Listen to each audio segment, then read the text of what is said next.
Welcome back viewers, good healthy morning. अच्छा जी, हम बात कर रहे हैं ब्रेन ट्यूमर पे क्योंकि आज है वर्ल्ड ब्रेन ट्यूमर डे। अच्छा से मैं आपसे एक बात पूछूंगी। अ friend of mine he got brain tumour. उसकी सर्जरी बेनाइन था, सर्जरी हुई एंड सर्जरी के बाद उसकी 3 और सर्जरीज हुई। अब वो क्यों हुई? Because CSF leak, CSF leak, CSF leak. तो ये किस तरह की कॉम्प्लिकेशन है जो उसके साथ है? और हर बार CSF leak, is keeping his head ऐसे और हिला नहीं सकता, और हिलाएगा तो CSF लीक हो जाएगा। पता नहीं क्या उसके साथ। Very miserable situation actually. Usually ये CSF लीक जो होता है, CSF जैसे कि मैंने आपको बताया है कि दिमाग पानी का है, पानी है जिससे दिमाग खुराक में मिलती है।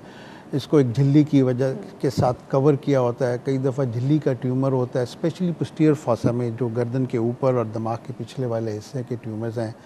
इसमें जब आप ऑपरेशन करते हैं तो 17 to 20% रिस्क होता है CSF लीक का। तो एक दफ़ा CSF लीक हो जाए तो अब हमें दो ही तरीके हैं, या तो जाके उसको दोबारा बंद करें, उसके ऊपर आर्टिफिशियल ग्लू लगाएं, या दूसरा तरीका ये है कि हम किसी और जगह से लंबर ड्रेन डाल के, कमर में एक पाइप डाल के उसका फ्लो डाइवर्ट कर दें, सो दैट उनको उस जगह को सील होने का मौका मिल जाए।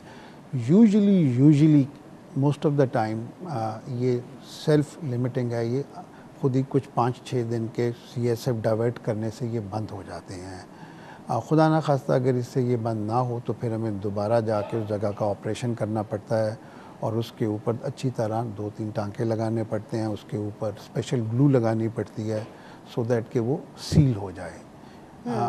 This is a known complication, कोई ऐसी चीज़ नहीं है। जनरली इसमें प्रॉब्लम यही होती है कि पेशेंट को कुछ दिन लेटना पड़ता है हॉस्पिटल में। ओके अच्छा, अब मुझे एक बात बताइए। ये हम ब्रेन ट्यूमर की बात कर रहे हैं, तो ब्रेन ट्यूमर जो है क्या वो बेनाइन ही होता है, मैलिग्नेंट नहीं होता? मतलब ख़तरनाक ही नहीं होता? देखें, ब्रेन ट्यूमर जो है, जैसे कि बताया, 20% ऑफ द केसेस बेनाइन होता है, 80% of the cases it's a malignant tumour. 80% of the cases malignant होता है? राइट, ज़रूरी मैलिग्नेंट का मतलब क्या है? ये भी डॉक्टर से ये पूछना है।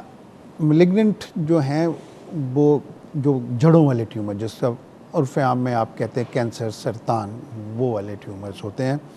उसमें भी टाइप्स होती हैं। अब जो ग्लायोमा है, जो ग्लायोब्लास्टोमा मल्टीफॉर्मी, वो एस्ट्रोसाइटोमा से बनता है। एस्ट्रोसाइट्स जो रेस्टिंग सेल्स होते हैं ब्रेन में, उससे बनता है। वो 50% ऑफ द टाइम वो ब्रेन में, अगर 100 ट्यूमर्स आते हैं उसमें 50% सबसे कॉमन ट्यूमर वो है। वो बहुत मैलिग्नेंट ट्यूमर है।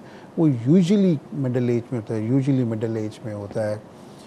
उसमें अगर हम उसको उसकी सर्जरी भी कर दें, उसके बाद उसको रेडियोथेरेपी भी करें, कीमोथेरेपी भी करें, फिर भी मीन जो है लाइफ, वो generally most of the people would die within 1 year. लेकिन सारे ट्यूमर्स में ये नहीं होता। बाकी जो 50% ऑफ द ट्यूमर हैं वो ग्रेड 1 to ग्रेड 4 होते हैं। ग्रेड 1 जो होता है वो काफ़ी बिनाइन होता है।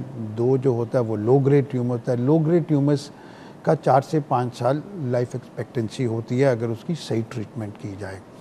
बिल्कुल लो ग्रेड हो तो उसमें 10 साल तक आपकी लाइफ एक्सपेक्टेंसी होती है। तो सारा ये डूम एंड ग्लूम नहीं है, except for a very few tumours.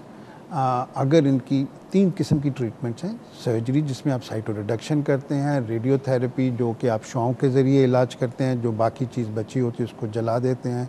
तीसरी चीज़ है कीमोथेरेपी, जिस तरह ब्रेस्ट ट्यूमर्स में और बाकी जगह होती है, उस तरह वो करते हैं। तो उससे ये तीनों चीज़ें मिला के ये उसका अच्छी ट्रीटमेंट हो जाती है और उससे काफ़ी लाइफ एक्सपेक्टेंसी इंसान की बढ़ जाती है। ओके आशा जी, एक छोटे से ब्रेक का वक्त हुआ है। ब्रेक के बाद हमें एक और डॉक्टर साहब जो हैं वो भी ज्वाइन कर रहे हैं। व्यूअर्स कहीं नहीं जाएगा, विल बी राइट बैक।